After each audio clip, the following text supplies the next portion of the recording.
जिस तरह से सुप्रीम कोर्ट ने यूजीसी एक्ट पर रोक लगाई, बस ये कह के कि इससे बोगस केस बढ़ेंगे, इसका मिसयूज हो सकता है। मैम, अचानक सुप्रीम कोर्ट रोक लगा देता है कुछ समाज सड़क पे आने के बाद। सड़क पे किस सड़क पे आए हमको दिखाई नहीं दिया। आप वो सड़क का नाम बता दीजिए जहाँ पर जो है कि वो लोग प्रदर्शन किए हो जिसकी वजह से ये यूजीसी रोल बैक हुआ है।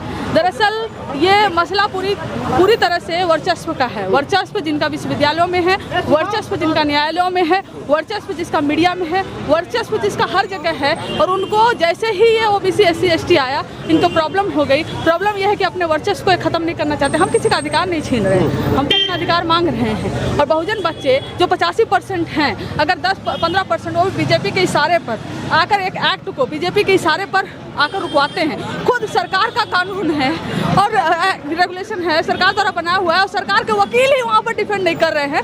तो एक बड़ा प्रश्न चिन्ह है कि आखिर में ये सरकार की मंशा क्या रही है। सरकार की मंशा रही है कि इनको एक लॉलीपॉप की तरह दिखाओ और कहो कि देखो हम तुम्हारे लिए ओबीसी प्रधानमंत्री हैं, बहुत कुछ कर रहे हैं, लेकिन न्यायालय में अपने ही लोगों से रुकवा दो। जैसा निशिकांत दुबे जी ने कहा कि हमने जैसा कहा अदालत ने वैसा किया। लेकिन मैम, एक चीज़ है जो सरकार कह रही है कि 118% केस बढ़े हैं, फिर भी उस पर रोक लगा रहे हैं।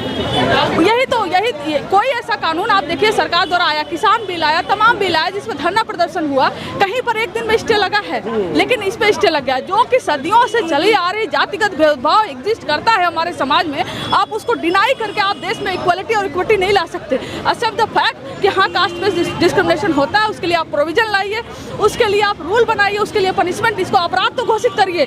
जब किसी डिस्क्रिमिनेशन को, भेदभाव का आप अपराध नहीं घोषित करेंगे तब तक कैसे ये जो अपराध है, जो डिस्क्रिमिनेशन होगा। सो कॉल्ड अपर कास्ट तो ये कह रहा है ना कि इसमें ओबीसी को ला दिया, इस वजह से ये सब। सो कॉल्ड अपर कास्ट नहीं, बीजेपी के समर्थक जो प्रोटेस्ट करने आए हैं, जो बिना बीजेपी के कहे सांस न लें, वो इतना जो है कि हंगामा खड़ा कर देंगे सोशल मीडिया पे। और जो मीडिया दंडवत मूर्ति बैठती है बीजेपी के सामने, वो बिना बीजेपी के इशारे पर इस पर डिबेट करेगी और दिखाएगी। दिखाए ना मीडिया, ये नहीं है, दिखाए मीडिया नहीं। आपने देखा है कि यहाँ पे कुछ फ्रिंज एलिमेंट जरूर आ गए हैं जो कि बार बार मुझे घेर रहे हैं, टारगेट कर रहे हैं कि आप तो ऐसा बोलती हैं, आप तो ऐसा करती हैं, और के लिए बोलना भी इस तरह गुनाह हो गया क्या? फ्रिंज एलिमेंट कुछ आए हुए हैं और झूठ मूठ का आरोप लगा रहे हैं। क्या कर रहे हैं, वो किसके द्वारा भेजे गए नहीं मालूम। तो इस फ्रिंज एलिमेंट से डर नहीं लगता है। भीड़ में आए हैं, हमारे लोग हैं, अगर हमारे लोगों को बीच में वो हमें घेर कर इस तरीके से अगर टारगेट कर रहे हैं वो लोग, तो हमारे लोग भी यहाँ है, बस एक आवाज़ देने की जरूरत है। लेकिन हम संवैधानिक तरीके से। जी एक बात बताइए, कैंपसों के अंदर किस तरह का भेदभाव हो रहा था, बढ़ रहा था?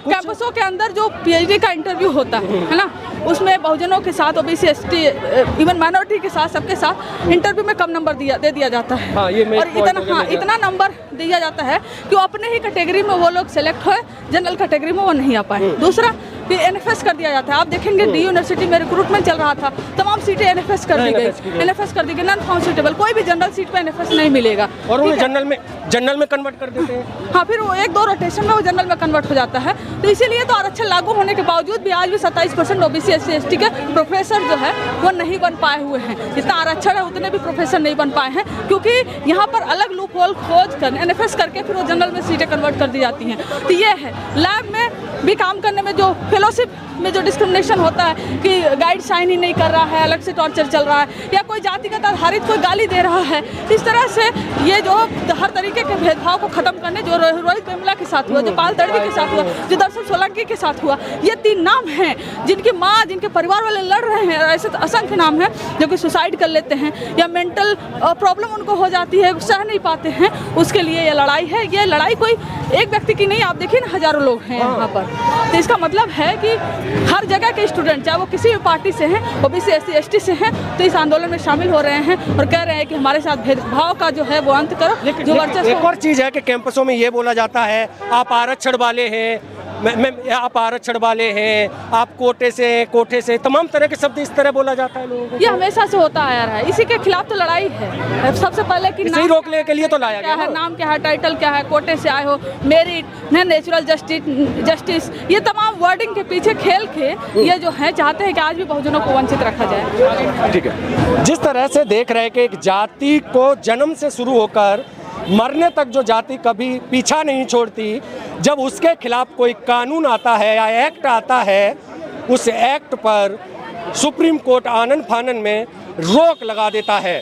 तो जिस तरह से आज जब रोक लगाई सुप्रीम कोर्ट ने, तो आज बहुजन समाज के जो कहते हैं जिन्हें 85% छात्र छात्राएं प्रोफेसर वो आज सड़कों पर हैं कि जब सरकार आती है इतना बड़ा रोड पर हुजूम आया है अधिकारों को लिए। देखिए जो बात आप कह रहे थे कि कैंपसेज में 118% जाति आधार पर होने वाले उत्पीड़नों में वृद्धि है, जबकि ये आंकड़ा सही में इससे ज़्यादा है। वो इसलिए ज़्यादा है क्योंकि बहुत सारे केसेस में एडमिनिस्ट्रेशन के लोग केस को दबाने का काम करते हैं, ज़्यादातर यही होता है। लेकिन आंकड़े सही मायने में स्थिति और ज़्यादा भयावह है। देखिए यहाँ इंटरेस्टिंग चीज़ ये है कि हमें इस देश में बराबरी लाने के लिए आंदोलन करना पड़ रहा है। ये सच में भयावह चीज़ है कि भाई आप बराबरी लाना चाहते हैं और कुछ लोग हैं जो बराबरी नहीं लाना चाहते हैं। वो लोग चाहते हैं कि भेदभाव जारी रहे। तो इसीलिए ये लड़ाई हमारी बराबरी के लिए है, संवैधानिक मूल्यों को लागू करने के लिए, बाबा साहब के सपने को लागू करने के लिए। जी, क्या ये डर क्यों लगता है इनको कि हम इनको अगर अधिकार दे देंगे, बराबरी पे ले आ देंगे तो क्या हो जाएगा? देखिए उन्हें डर तो रहता ही है। वो इसलिए डरते हैं क्योंकि उन्हें ये लगता है कि अगर ये दलित, पिछड़ा, आदिवासी, महिला, दिव्यांग अगर ये बराबर से आ जाए तो उनकी हेजेमनी खत्म हो जाएगी, उनका जो इन संस्थानों पे जो कंट्रोल है वो खत्म हो जाएगा। मजदूर कौन बनेगा? वो वही चाहते हैं कि इस देश में दलित, पिछड़ा, आदिवासी सिर्फ झाड़ू पोछे का काम करता रहे, लेकिन प्रोफेसर बन करके, वाइस चांसलर बन करके या फिर जो है आपका रजिस्ट्रार बन करके आगे ना जाए। मंत्री बाबू नहीं बनाने देना चाहते। देखो वो अधिकारी नहीं बनना देना चाहते, वो सिर्फ आपको जो है ना चाहते हैं कि आप जो सोशल हायरार्की में नीचे जैसे थे वैसे ही बने रहें, और इसीलिए वो ये सब चाहते हैं, गहरा बराबरी चाहते हैं, इसीलिए वो स्टे के लिए गए थे। जी, तो अगर अब आंदोलन शुरू हो गया है, इतना बड़ा मार्च निकल रहा है, क्या लागू हो पाएगा? देखिए दलित, पिछड़े, आदिवासियों को कभी कोई चीज़ ऐसे तो कुछ नहीं मिलता, कुछ नहीं मिलता। हम लोग ट्रेंड लोग हैं, हमारे पुरख यही इसी तरीके से बराबरी की लड़ाई लड़ गए।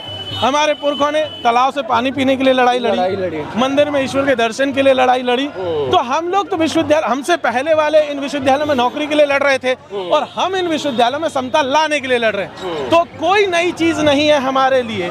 ये चीज एक तरीके से आप कहिए तो वो टेस्टेड चीज़ें हैं जो हमारे साथ होती आ रही है। हम इसी तरीके से सड़कों पर इस भेदभाव के खिलाफ पहले भी लड़ते रहे, अब भी लड़ रहे हैं, आगे भी लड़ेंगे।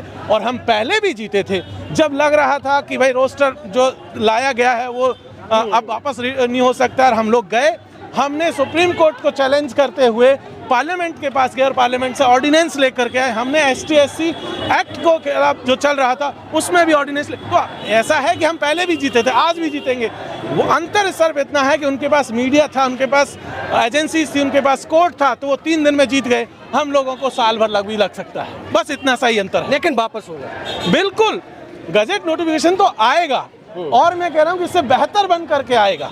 ऐसा नहीं है कि सिर्फ हम इस गजट नोटिफिकेशन खुश थे, हम लोग भी ये चाहते थे कि गजट नोटिफिकेशन में बहुत एक तो कमेटी का जो फॉर्मेशन हुआ उसमें सिर्फ ST/SC OBC तो 3 है, 13 मेंबर की कमेटी में 3 तो माइनॉरिटी हैं।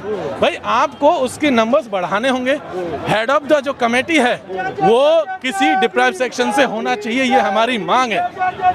और उसके साथ साथ उसमें पनिशमेंट को लेकर के कोई बात नहीं कही। हम चाहते हैं कि उसमें पनिशमेंट भी बहुत क्लियर कट डिफाइन हो कि अगर कोई व्यक्ति अपराधी पाया जाता है, एलिगेशन सही पाए जाते हैं, तो उसके खिलाफ में सीरियस एक्शन होना चाहिए। बिल्कुल। चलिए, जिस तरह से देख रहे हैं मेरे सामने इतनी बड़ी संख्या में लोग हैं और इतनी बड़ी तादाद आज छात्र छात्राएं, प्रोफेसर, टीचर सभी लोग रोड पर निकले हैं, बस इसलिए कि जिस तरह से सुप्रीम कोर्ट ने आनन फानन में इस पर स्टे कर दिया, रोक लगा दी। अब उस रोक को हटाने के लिए और इसमें और कड़े कानून नियम बनाने के साथ इसको लागू कराने के लिए यहाँ पर बड़ी संख्या में छात्र छात्राएं, प्रोफेसर मौजूद हैं। देख सकते हैं आप, तमाम वो चीज़ें हैं। एक एक्ट आता है कि जिस तरह से सरकार कहती है कि 1 से 18% मामले बड़े हैं डिस्क्रिमिनेशन के, और उसी एक्ट को रोक दिया जाता है, उसी एक्ट पर रोक लगा दी जाती है।